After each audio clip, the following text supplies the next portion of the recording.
le premier invité avec nous déjà sur ce plateau. Comme annoncé, Wembankoy Joseph, bonsoir. Bonsoir, M. Fabien Lumbala.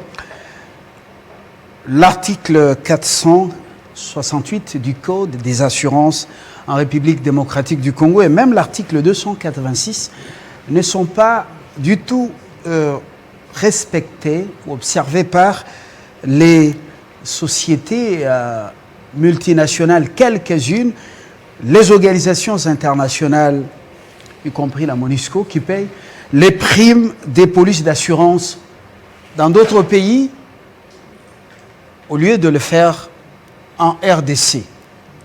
Le Conseil des ministres, l'avant-dernière réunion, a tapé du poing sur la table, mais jusque-là, on sent que c'est latent l'application des mesures prises. Alors qu'il faut enfoncer les clous. Pourquoi l'État a-t-il laissé autant d'années, plus de 20 ans, à la MONUSCO, plus de 20 ans, et à certaines sociétés internationales, violer les lois du pays au vu et au su de tous? Merci, M. Fabien, pour cette observation. Nous revenons encore au même exercice. C'est-à-dire que l'État congolais fait un manque à gagner considérable dans tous les secteurs, mais là nous allons nous atteler sur celui des assurances. Certaines ambassades, certaines organisations internationales ou les missions diplomatiques qui sont chez nous, nous les accueillons à bras ouverts. Nous les aimons parce que nous sommes un pays hospitalier. Mais lorsqu'ils arrivent chez nous, nous leur demandons juste de respecter nos lois. Mais dans le secteur, chez vous, l'hospitalité rime avec la naïveté apparemment. Je ne partagerai pas totalement cette idée parce que naïveté, je pèse les mots, non. Sauf qu'il y a du laisser aller. Il y a un vide, il n'y a pas l'autorité qui s'élève et dit la loi doit être appliquée. Imaginez-vous, M. Fabien Lumbala, je vais rentrer parce que c'est... Et quel est le rôle de l'ARCA? L'ARCA, l'autorité des régulations et de contrôle des assurances. Et contrôle des assurances. En fait, l'ARCA a pour... parmi toutes ses missions, c'est lutter contre l'illégalité, l'irrégularité, et aussi il a pour mission de vulgariser. Moi, je prendrais le premier aspect qui est lutter contre l'illégalité. Parce que c'est de ça dont nous parlons aujourd'hui. L'ARCA, je crois bien que Kahin Kaha, elle fait un effort pour mettre tout le monde au pas. Mais il appartient aussi aux sociétés d'assurance de faire un lobbying. Il n'y a pas de lobbying. Est-ce qu'il y a, s'il est question de parler de Kahin Kaha, tant bien que mal, lorsqu'il s'agit d'appliquer les lois de la République dans toute leur rigueur pour que le pays décolle et qu'il y ait suffisamment de jus dans les caisses de l'État ou dans les grappes de l'État? Ce qui est surprenant, M. Fabien Pourquoi Lumbala, Kahin Kaha? nous voyageons, vous et moi, nous sortons de temps en temps. Mais lorsqu'il y a les lois d'un gouvernement d'un pays, ou pas les lois, disons, les décisions prises par un gouvernement et adoptées par le gouvernement, la procédure, peut-être que je ne la maîtrise pas, mais là où nous partons, ces décisions s'appliquent. Donc chaque ministère, à son niveau, prend la décision qui la concerne et la met en application. Mais à la 50e réunion du Conseil des ministres, dirigée effectivement par le chef de l'État, comme d'habitude, il y a eu cette décision qui a été adoptée. Mais personne n'en parle, tellement qu'il y a un embouteillage de décisions. On ne sait pas laquelle appliquer en premier. Mais moi, je me lève pour que celle-là soit appliquée parce qu'il y a un manque à gagner terrible. Ce sont des millions. Je prends un exemple. En 2007, la MONUSCO avait plus de 18 000 personnes en uniforme. Effectivement, depuis un moment, il y a eu la diminution de ces gens sur nous. Ils sont pris à ce nombre-là. Disons qu'ils sont à 1000. Et pourtant, ils sont à plus de 2000, 10 000 au-dessus. Et que chacun d'eux, sur le plan de l'assurance santé, par exemple, paye $1. Là, je ne rentre pas dans les charrois, où il y a des millions que nous perdons parce que tous, ils se font immatriculer ailleurs. Tous leurs véhicules sont immatriculés tout autour de nous. Je ne citerai pas de pays, tout autour de nous. Et cela est inconcevable. Moi, j'appelle le respect de la MONUSCO de respecter ces pays. En 2011, il y a eu même un scandale. Le 23 août 2011, la MONUSCO s'est transformée en exportateur de cassérite, de minerais. 1200 kg ont été saisis par nos douanes. Qui faisait sortir ça? C'est les membres de la MONUSCO. Vous vous imaginez? Ça ne se fait nulle part au monde. Il n'y a pas que la MONUSCO. Certaines ambassades, je ne suis pas là pour citer les noms, pour faire leur publicité, évidemment, loin de là, se donnent le luxe de payer leur police aussi à l'étranger. Et pourtant, la 286, c'est clair. Tout bien se trouvant sur notre sol, ça je résume, doit être assuré ici. Mais les sociétés d'assurance sont là. L'ARCA, je ne jeterai pas des cailloux dans les jardins de l'ARCA. Mais elle ne peut pas tout faire seule. Non. Monsieur Fabien, il n'y a pas que les organisations internationales. Beaucoup de sociétés sont donc tombées sous le coup de vraiment de cette loi, parce que souvent, quand vous allez à la SONAS, même chez les privés qui viennent d'arriver, vous sentez que la moisson est maigre. Ça ne bouge pas. Presque inexistante, M. Fabien. Vaste. Ça n'existe pas. Les engins automoteurs, les avions et même, disons en général, les charrois automobiles pour les entreprises opérationnelles sur notre territoire, pourquoi au niveau des ports privés, la décision est vite entrée en vigueur? Est-ce qu'elle est appliquée? On a déjà commencé Monsieur Fabien, il y a un embouteillage de décisions. Un embouteillage. Les ports privés pour leur fermeture éventuelle, les Fabien, ports illégaux. Je pose mes mots. Au niveau des assurances, pourquoi ça ne bouge pas? Au niveau des assurances, ça ne bouge pas. Pourquoi? Les gens ne se bousculent pas aux portes des opérateurs qui sont chez nous. Non, je parle de l'application du Code des assurances. L'article 468, même l'article 286. Qui doivent appliquer cela? Mais c'est l'État à travers l'ARCA qui doit être aidé. Et en plus, qui sont les bénéficiaires de ces articles? Mais ce sont les opérateurs économiques. Lorsque la MONUSCO et certaines missions diplomatiques reviennent chez nous et s'assurent chez nous, mais c'est eux qui feront le jus. L'État va se retrouver, mais c'est eux qui font le jus, donc les conseils d'administration et les autres. Ils doivent s'élever. Et moi, je conseillerais même à tous ces conglomérats des opérateurs dans le secteur des assurances de faire un lobbying.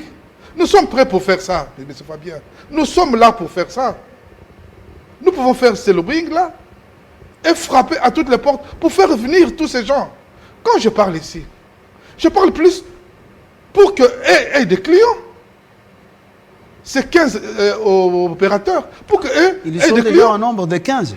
Il y en a même plus de 15. Mais comment expliquer ça? Il y en a plus de 15. Combien de Congolais tentent l'aventure dans ce domaine des assurances? Malheureusement, jusque-là, nous avons espoir qu'un jour, il y aura une entreprise congolaise à 100%, mais ce sont plus nos frères et amis étrangers qui investissent ici. La SONAS, qui est une société de l'État congolais, se débrouille, vaille que vaille, mais j'espère qu'elle finira par se mettre debout. Mais moi, je reviens dans un environnement de rude concurrence maintenant. Oui, la concurrence, elle est vraiment rude, mais elle ne se sent pas. Pourquoi? Parce que Les Congolais ne savent pas c'est quoi l'assurance. Il faut vulgariser, M. Fabien. Je tape du poing sur la table tous les jours. Il faut vulgariser le secteur des assurances. Il y a 60% des Congolais qui veulent s'assurer. Mais ils ne savent pas c'est quoi les assurances. Les opérateurs doivent aller vers eux et leur dire les avantages des assurances. Moi, je ne dirais pas qu'il y a des désavantages. Le seul désavantage, c'est peut-être de payer chaque mois une prime à laquelle la population n'était pas habituée. Mais la prime, elle est maigre. Mais le service qui rend les assurances lorsque vous avez un sinistre, les réparations, mais c'est vaste. Bon, il y a aussi ce jeudi sinistre de triste mémoire, ce que ça a laissé dans les subconscients collectifs du Congolais et surtout détenteurs des engins automoteurs ou maisons et ainsi de suite, avec quelques billets en francs congolais, sous l'objectif des caméras, je dis sinistre. Ça n'a pas été bien communiqué. Ça n'a pas été bien vulgarisé quand même. Non. Les gens n'ont pas l'idée nette des assurances et de leurs avantages dans ce pays. Mais M. Fabien, je dis c'est sinistre, j'en parlerai pas. Pourquoi? Parce que l'actuel comité de direction de l'assurance l'a mise au calendrier grec, donc ça n'existe plus. Certes, les assurances sont vulgarisées d'une façon pas très enviable, mais c'est question de réparation qui pose problème. Lorsqu'il y a un sinistre, il faut réparer à temps. Si vous n'êtes pas prêt de réparer à temps, appelez le client, dites-lui que votre dossier est en voie de trouver solution. Il ne faut pas se taire, parce que cette personne-là paye sa prime tous les mois. Dans des pays normaux, vous êtes accompagné. Je ne dis pas que la RDC n'est pas un pays normal. Dans des pays normaux où les gens ont compris l'essence des assurances, où les gens ont compris que la vie ne peut pas se passer sans assurance, où les gens ont compris que les assurances, c'est même plus que l'or noir. L'or noir peut tarir, mais les assurances ne tariront jamais. Pourquoi ne tariront pas? Pourquoi? Parce que tant que le monde est monde, vous et moi voudrons nous couvrir nos biens, nous couvrir nous-mêmes. C'est pourquoi je dis que ne tarir, c'est jamais.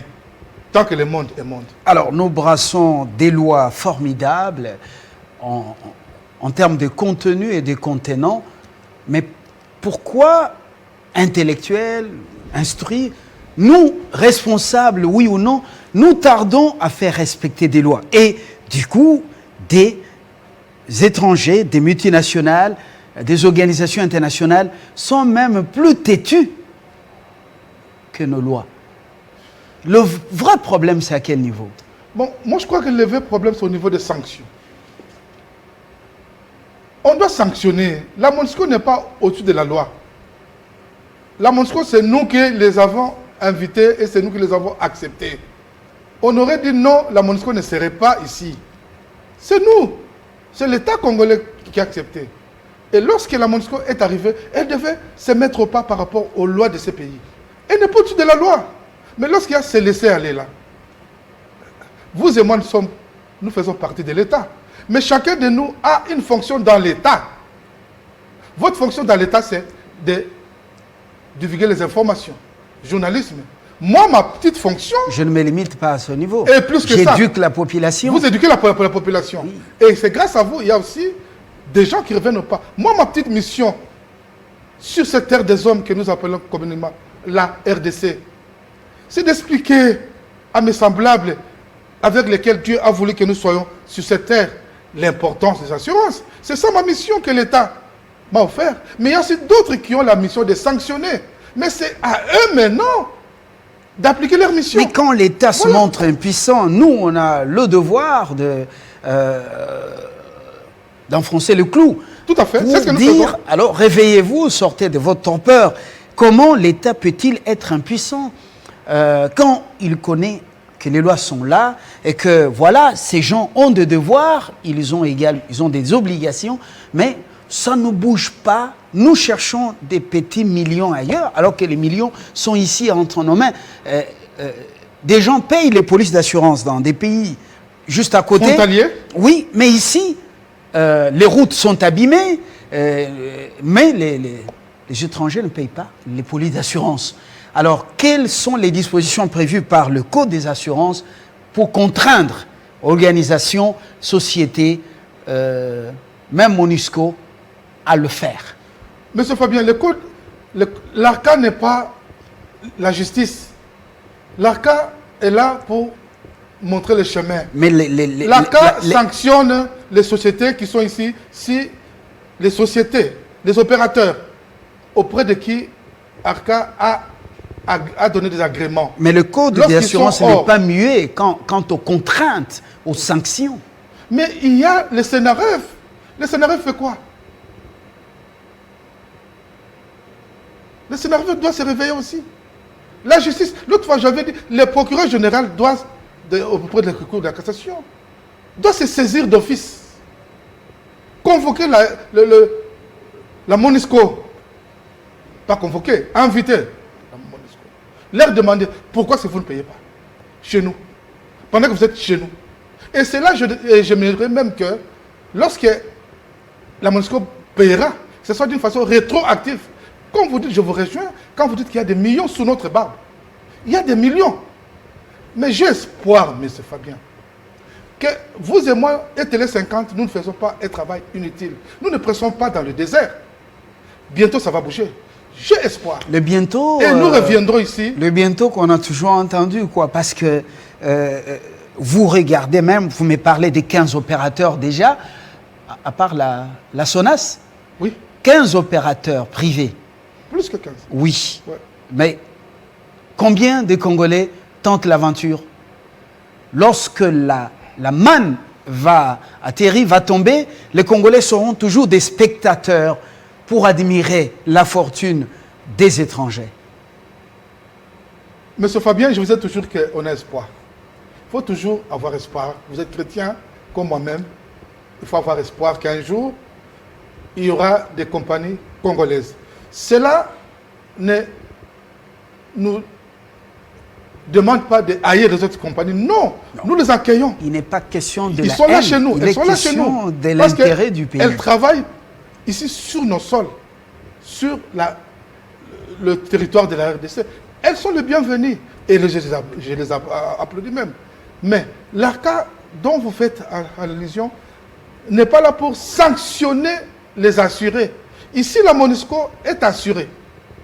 Il n'est pas assureur. L'ARCA sanctionne les assureurs et non pas les assurés. C'est à l'État de contraindre maintenant ces missions diplomatiques, la MONUSCO et d'autres qui se donnent le plaisir, le loisir, l'audace, le courage, je dirais. De payer les primes de police, d'assurance. Juste à côté de nous, à Entebbe, ici, où il y a une flotte importante de la MONUSCO. Je me dis, mais là, ils sont contraints ici, ils sont au paradis, chez Dieu le Père, qui a tout et qui ne peut pas leur demander de s'acquitter de leurs devoirs. Vous avez parlé des routes qui sont en nid de poule, comme on dit. Mais la RDC doit être un paradis sur terre parce que nous avons des moyens de faire rentrer beaucoup d'argent. Beaucoup d'argent. Et moi, je ne parle que de ce secteur-là. Mais je vois, M. Fabien, que le gouvernement nous suit. Je vois que la justice nous suit. Je vois que le CNRF nous suit. Et j'ai encore foi que le chef de l'État, honoraire ou actuel, nous suit. Ils vont donner un coup de pouce pour que les assurances, pour que les sociétés payent leurs primes chez nous. Nous avons foi et restons positifs. Voilà, il y a des domaines où l'évangile ne doit pas être appliqué. Il faut seulement la rigueur de la loi, le Parlement avec contrôle parlementaire.